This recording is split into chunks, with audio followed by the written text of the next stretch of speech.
I am not a YouTuber. You guys are gonna figure that out very quickly. I have um, owned AMC shares for a little over 2 years now. I do keep up with the happenings, um, maybe more than some, less than some. The most wonderful thing I love about this entire movement um, is an acronym that I've heard, namely from stock retail. It probably was coined by somebody else, but APE, standing for all people equal. You don't know how close that hits to my heart, because my grandest attribute has my whole life been compassion. Um, Anyways, I don't know how to start the video, so maybe my name, Justin. Um, I have had some ideas along the way, as I guessing 9 out of 10 apes do. And I'm also reminded that I think it might be human nature that we often think that whatever idea we come up with is solid gold, and without practice we might formulate ways to prove that we're right. Confirmation bias, more or less. Me, I often try to prove that I'm wrong. It's what gives me the confidence to bring it up to a lot of my family, who for a long time didn't care. In fact, I was pretty much told that I'm not the expert, and that might be true. However, I think that a lot of times being an expert has to do with the mileage or the work that you've put in. And at this point, I think that me, a lot like a lot of other people, maybe are erring on the other side, and we're not calling ourselves experts in this matter, when in fact we are. We have put maybe more studies into this entire situation and the way that the whole thing is played out than maybe a lot of other things in our lives. Anyhow, the reason I'm doing this video is because a while back I had an idea, and I don't know how to get these things to the community. I'm not on Twitter. I Google search Adam Aron's tweets just to find out when he said something and what he said. But I don't tweet.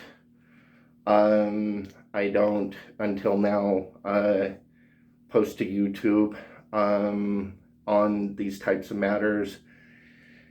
And I did have an idea before where we would do a dividend, but in the form of a $10 digital coupon. And the thing is because we believe that there are a lot of naked shares that are out there, and we also are pretty convinced that the rehypothecation of this thing is otherworldly. We can see that there's mechanisms being used against our price that are very inventive. And so that's probably what's motivated me to try to be inventive.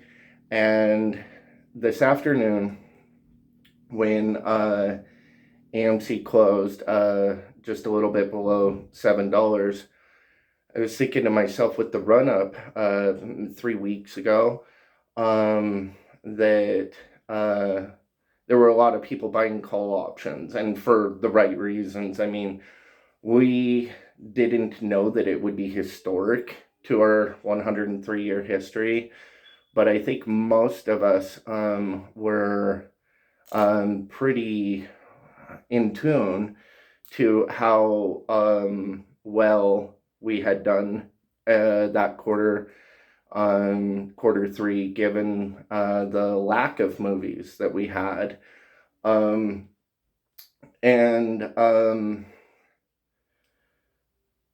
so, as we all know, this thing keeps landing on Max Payne. Like, that's just natural. And in some circles, it could be argued that Max Payne is the equivalent of all the people's opinions. Therefore, the price itself would also be equivalent to all people's opinions. And that's the how and why we keep landing on Max Payne. But if that was the case, I don't understand why they're tokenizing our security. I don't understand how we've never seen anything that legitimately looked like any covering, yet the short interest is at like, 10% reported. FTDs, obviously the threshold list, every time we're on it, we kick and scream and yell into the wind. So, my other idea that I once had was the idea that if we issued a $10 digital coupon to all existing shareholders, that the company itself would make available for a small portion of time, maybe 2 weeks, maybe 3 weeks, where you can purchase a $10 digital coupon for $10. In essence, anybody who was naked short would have to give their money to our company directly. This was instead of doing share offerings, because I'm sitting here thinking, well, with these share offerings, our company does need it, but do they need to get it from us? I mean, can we be a little bit more creative and get the capital raises from the people who are wishing us harm? Anywho, so to today's idea, what is my goal? Let's go with my goal. My goal is that this would be heard and seen by people that I have immense respect for, stock retail stock, AMC Bigums, and Marcel. I like the fact that if I'm wrong, you will respectfully tear my idea apart. I love that, because that's how I operate anyways. I don't often come up with an idea and then try to prove all the ways that I'm right to myself. I dissect it by trying to prove all the ways that I'm wrong, because once I'm wrong, I know I can throw that idea away. Anyway, so here's my idea. It's 3 parts. And let me preface by saying that currently they can't stop us from being profitable. Adam Aron, man, he has done stuff that I wish people would see. I'll give you one, for instance. Lately, I've been hearing all this chatter about hostile takeovers and all of this nonsense. Okay, first of all, you cannot buy all the shares of a company and then just outright own that company. Now, you would have the most say-so. Your opinion would be the only one that matters during votes. However, if you want to outright own the company, you have to go to the company and propose a buyout. And when you propose that buyout, a lot of times, some of the in a lot of industries, you have to pay for the next 5, 6, 7 years worth of expected value. People have given Adam so much crap about this Hycroft thing, and I think it might be the most brilliant thing that he ever did. If Joe Blow walks in and says, I've got X amount of money, I'd like to buy out your company, the Hycroft thing, which costed us shareholders, what, 20 million? Something like that. It wasn't hella significant compared to the near $10 billion valuation that we had at that point, market cap. But what it did was it prevented anybody from coming in and making an offer that was substantial enough that it may be considered by the board and put to a vote. But the thing is the gold thing, gold goes up as the value of the dollar goes down. Therefore, automatically the Hycroft investment becomes compounding and or exponential. And number two, since it's unknown how much gold we will dig from those hills, and it's within the 5-year time frame, we'll probably be hitting gold within 3-4 more years from now, maybe 2. I honestly don't keep up with the Hycroft thing as much as other stuff, so I don't care if I get corrected there. But I see that for $20 million, he might have added billions in expected value that somebody would have to pay if they wanted to put in a buyout offer that was even to be taken seriously. In essence, for every dollar we spent was maybe $10,000 more that we could ask for the company. And I just don't know how this got missed by our community. I haven't seen anybody bring this up, and if they have, I just didn't stumble across it, or it wasn't made front and center by some of the people who have the bigger microphones in our community. So my idea, 3-prong, and all 3 have to happen, and you've got to have the stomach for it. But first, understand what Shorty's trying to do. Shorty, at this point, I believe strongly, is trying to get us delisted. I think it's the only play that they have left. I think it's why they're letting our most beloved stocks trade all the time on Robinhood now. Yeah, right. Hi, old friend Robinhood. We need your help again. Will you do some more nefarious crap for us so that we can manipulate the price and whatever? And then also with the tokenized thing, obviously, an FTX gets taken down. Do it through Binance. Binance gets taken down. Do it through forget what they're called, the most recent one. Anyways, that might come back to me in a minute, and it's not as relevant. But we know what they're going to do. They're going to keep failing to deliver, naked shorting. Most FTDs are naked shorts. Almost all naked shorts become FTDs.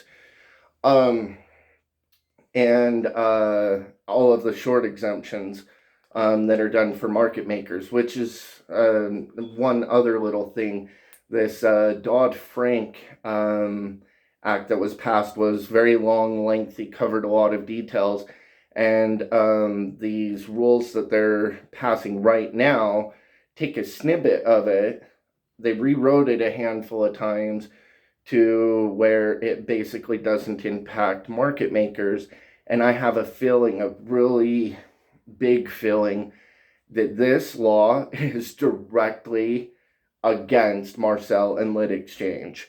I believe that they need us to use their brokers. They need us to use their market makers. And so by creating very firm laws that market makers don't have to use. The current brokers will just get their market makers to do all the nefarious stuff because that's what they do and they love doing it and they're exceptional at it. And since Lit Exchange won't be in cahoots with a well-mannered market maker, now I understand that the idea is to take everything straight to the exchange, but with the auction house that's coming up, they're going to have to compete. And so I digress. I could be very, very wrong, but it feels like it's being done against us because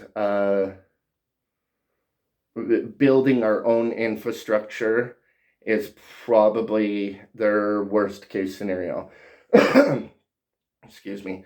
So my idea, it is going to hurt, but it won't hurt us near as much as it hurts them. And I promise, I think that there's about a 14 to 21 day window of this working if we can get this idea presented to the community and then taken up by Adam Aron.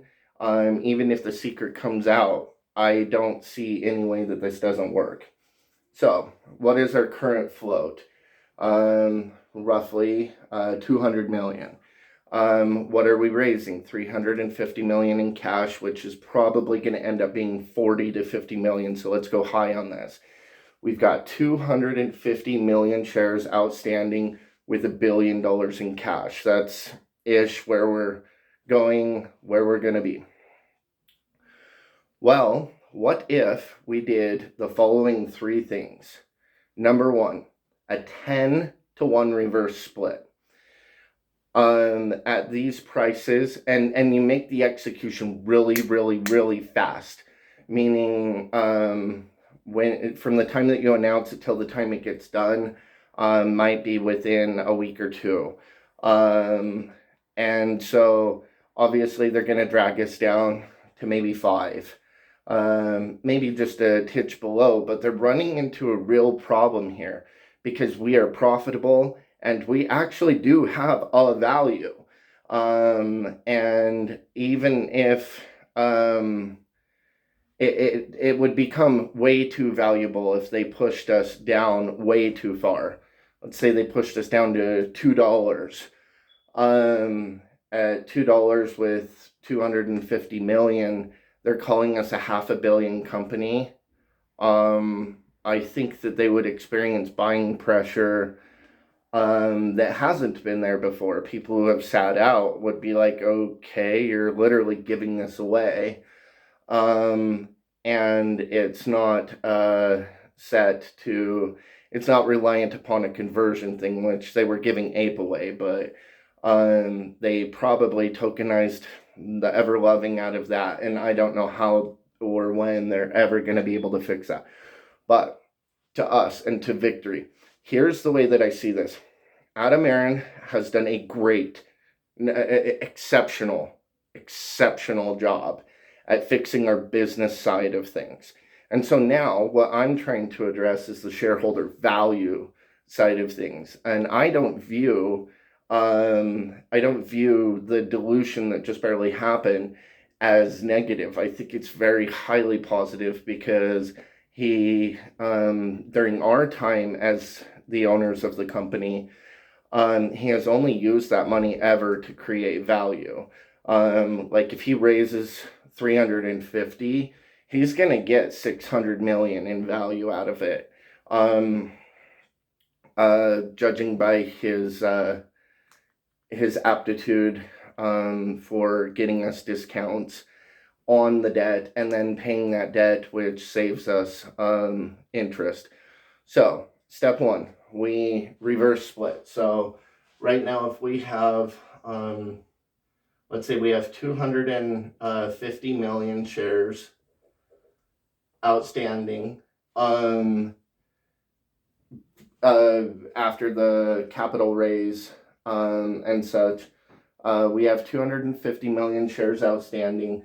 And if we do a 10-for-1 reverse split, then that would go down to 25 million shares that are outstanding.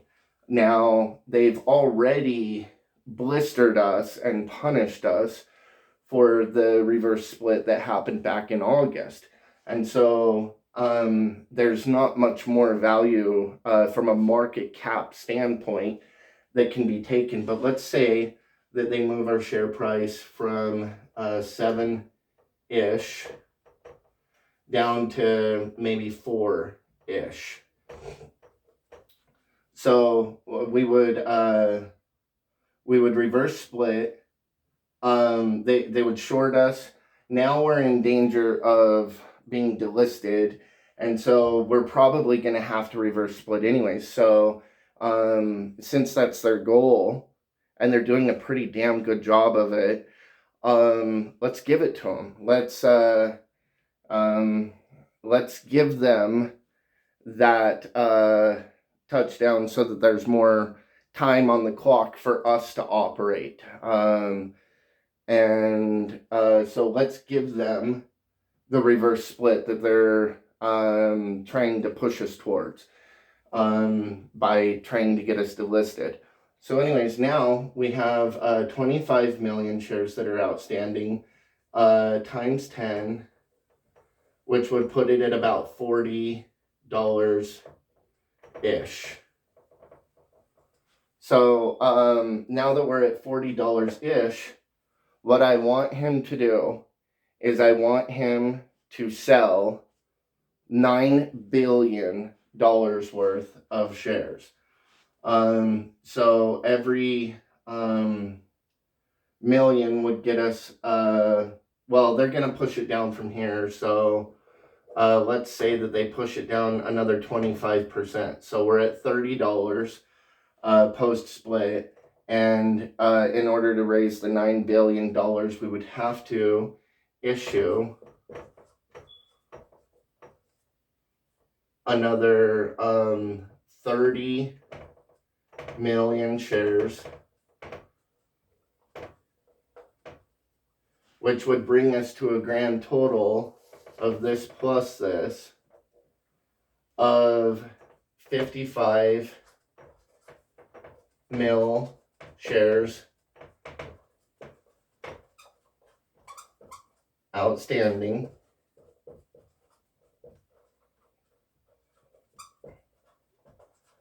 And 10 billion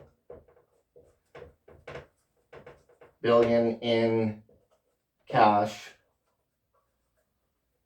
So now we would have 55 million shares outstanding with 10 billion in cash. Well, this is where they've really run into a conundrum. How can we have $10 billion in cash and not be valued at least $15 billion? So if we had 55 million shares outstanding and we need to be worth at least, I don't know, let's say 12 billion. Let's just say that they're really abusing us harshly. Let's say they give zero value to our business and only give us the value of our cash plus 20%. So if we had 12 billion, then these 55 million shares would have to be worth 12 times, we'll call this, I don't know, 50 million shares just so the math is easier. Let's see, 50 million shares would be 20 per. So it would be 12 billion. It would have to be times, man, why am I struggling here? At least you know it's for real. And I'm using my phone. I would use my calculator, but I'm using my phone to record this. So 55 million shares, if we had to turn those into 12 billion worth of value, would be 20 times 12, $240 per. I really hope I'm getting that right. So 240 every 2 let's see, 50 million, billion, 20. Yeah, it would be 12 times 20. Oops, I should have done this way. 12 times 20 equals $240 per share, which would be equal to the 12 billion market cap.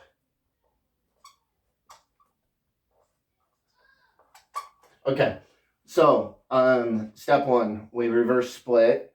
Since we're trading at 7-ish right now, we would probably push down to 4-ish. That would multiply by 10 and bring us a share price of 40 million. Now, I would immediately want to get equal to 9 bill cap raise.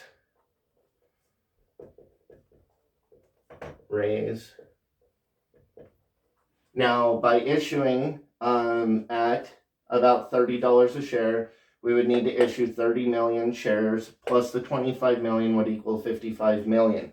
But now that we have $10 billion in cash, they would have to give us a valuation of at least probably 12 billion. That's even being punished and put in timeout and in the closet where they do bad things to people that they hate. And then I multiply that by 20 because roughly every 20 would equal 1 billion. And so that would equal $240 per share after the cash raise, which would give us only a market cap of 12 billion while we're sitting there with $10 billion in cash. And so here's the expediency of this particular checkmate. Number one, reverse split. Number two, pay all debt. So currently we have about 6-7 billion in debt in total. Now, anybody with any aptitude of business understands that debt is awesome. It's not bad. It's awesome. You have to have the ability to discern good debt versus bad debt. Now, AMC does have some bad debt. About 2 billion, 2.5 billion of it is no bueno debt. But the rest of it is great debt. In fact, the prospect of refinancing is good. But I want to squash the whole thing. So what we're going to do is we're going to pay all debt, which with us having the 10 billion will bring us down to 3 billion cash and 0 debt. Now here's number 3 and the final thing, and all 3 of these happen almost a lot like when we did the conversion and the reverse split, how they were a package deal. All of this is a package deal. Pay all debt, and then finally $1 dividend payable 2 weeks after cash raise. Okay, so we're going to do a $1 dividend payable 2 weeks after cash raise, and this is why I love this whole idea and this entire sequence of ideas. Number 1, the cash, we are constantly being sold fake shares, tokenized shares, whatever. I call it, I'll take your money. In fact, one day I asked my broker, I was like, what do you do when you run out of shares to sell? And they laughed, but I had a point to why I was asking it. They laughed and said, we never run out of shares. And I'm like, okay, well, if the price stays the exact same, then there would be way too much buying pressure especially with Abe. Um, and anywho, I don't know why I went all the way down that road, but um, the fact of the matter is by paying off all of the debt, we will only have 55 million shares roughly outstanding. Even worst case scenario, let's say we have 80 million shares outstanding after this point because they mess with the maths on this so much and so fast and so quick. Even if we have 80 million shares, the interest payments that we're paying on the debt facilitation that we already have exceeds this $1 dividend. So this $1 dividend would actually be 100% free to the company. But by paying this $1 dividend, now our market cap has to be the $3 billion in cash that we have, plus the dividend that people are getting paid on this. It would also start being added to ETFs that have dividend payouts, because our dividend yield will be among the best in the entire stock market. And at that point, they are done all the way. They can try to tokenize it, but then they have to pay this dividend on all of their tokens. Nobody's going to want to tokenize it if we have a substantial dividend. $4 a year per thing would probably detour them from even wanting to do this. Otherwise, we're going to keep on this exact same path where Adam Aron is doing a really good job, but it's a race towards time. Will we become profitable enough, fast enough before we get beat up? I think that at the rate that things are happening, this first one is where they're sending us to anyways, and they have all the power. They have all the say-so. They're inventing methods to be able to mess with the price even more and more and more and more. So if they get us around $5 per share, Adam Aron isn't going to get a profitable company delisted. There's no chance of that. So we're looking at a 5 to 10 to 1 reverse split anyways. But what if we were proactive about it and said, fine, we'll give you that touchdown, but what we're going to do is we're going to reverse split.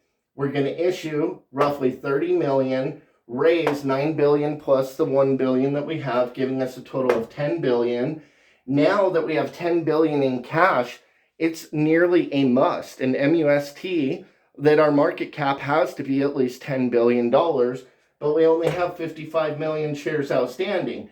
And so it would, even at a small step above the 10 billion in cash that we would have if they only gave us 12 billion in evaluation, times the shares that we have, it would equal roughly $240 per share at that point, just to have a 12 billion market cap. Now, when we have the 12 billion in market cap, at the $240 per share, the $1 dividend would be $4 annually, which would be almost a 2% yield. So I do digress. I was wrong on that, of it being among the very best in. But what if they push it down? If they push it down, it becomes very significant. It goes from 4% to 10% to 15% to 20%. And we would still, even if we pay off all of our debt and have zero debt, this $1 dividend, it becomes absolutely free, 100% for free for us, but not for them, because every share that they've sold short, they have to pull $1 out of their pocket to give to the synthetic shares, and they have to do it at a time where nobody has cash. In fact, I think that this $350 million that we're raising right now is so genius, because you can manipulate the price, you can manipulate the on paper, but what this cash raise of $350 million is doing is it's forcing these banks to send AMC $350 million at a time where everything else is catching up to them. And so instead of them writing our narrative, instead of them writing our future and us just being subject to it, I think that by being proactive and doing these 3 steps where you reverse split on purpose, you just get ahead of it and say, you know what, fine. We're at 7-ish, we're announcing reverse split. They're going to push us down to 4-ish. We'll do it times 10, which will put us post reverse split at 40-ish. And we are going to raise $9 billion in capital, which means that they'll probably make us lose 25% of this, which means that we'll probably be raising the capital at about $30 per share. When you issue the 30 million shares at 9 billion, you now have 55 million shares because you've got the 30 million plus the 25 million post reverse split. We would have at that moment $10 billion in cash, and so they must give us a market cap of at least the 10 billion, and they'll probably give us the smidgen more that makes no sense to only give us 12 billion, as though we're a failing company. And we are the exact opposite of a failing company. We are a targeted company. We are an abused company. And so when you do the math of needing to have 12 billion in market cap, I apologize, the lighting, it went dark, and as you can see, the shadowing is what I was trying to prevent. But when you get the $12 billion dollars worth of market cap, which would equal $240 per share, and number 2, you use, of the 10 billion, you use 6 billion of it, and I bet money that he could get more discounts. I bet we would only have to pay $5.5 billion to go to zero debt. Now, I know that we don't need to go to zero debt in order to pay the $1 dividend, but the reason that I want to do this is that way the $1 dividend is free to the company. The money that they save on interest would be something that would make the $1 dividend per quarter free. And I say, let's give these guys no time to manipulate everything. I think that 5 days after the cash raise is the very first dividend payment, due immediately. And then you start doing it per quarter. Now you are forcing people to stay bearish, but have the curtain pulled back on everything, or go bullish.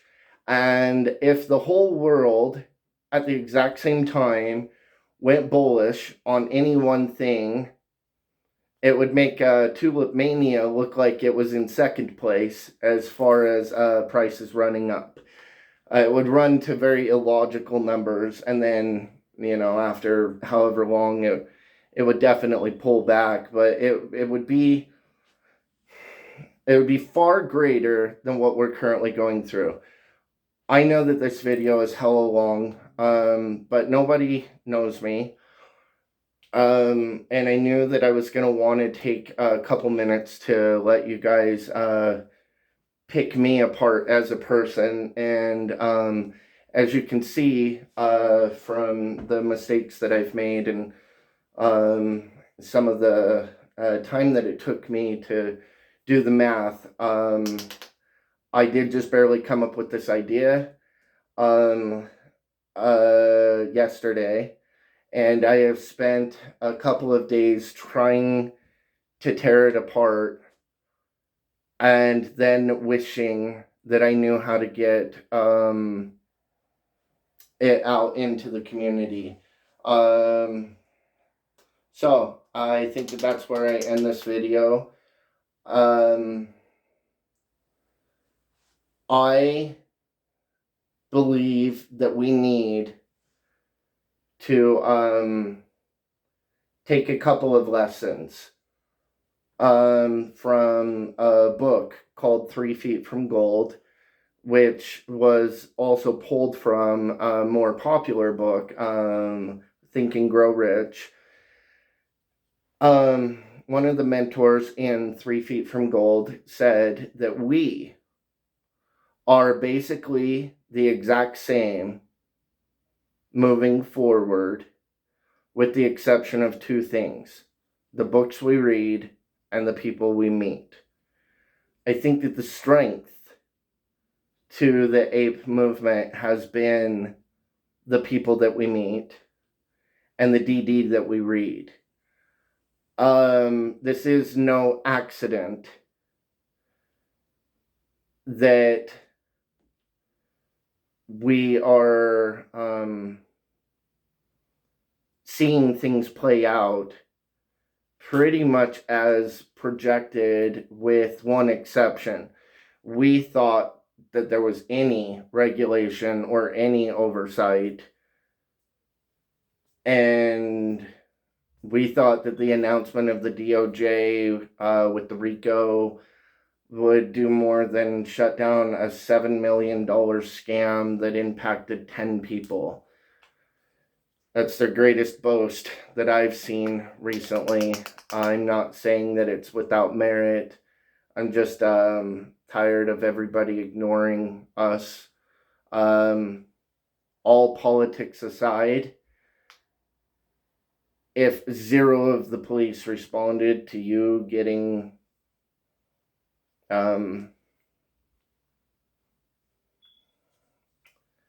victimized, I thought of several things, but they were just way too specific. But that's what's happening to us. I think that it's me personally. I do vote, and this time around, I'm re-electing 0 people. I'm just that done. Even if there are good people, they are obviously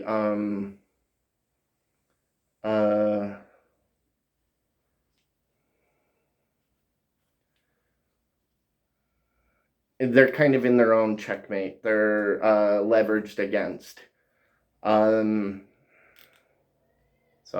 anyways, yeah, now I end the video. Have a good day.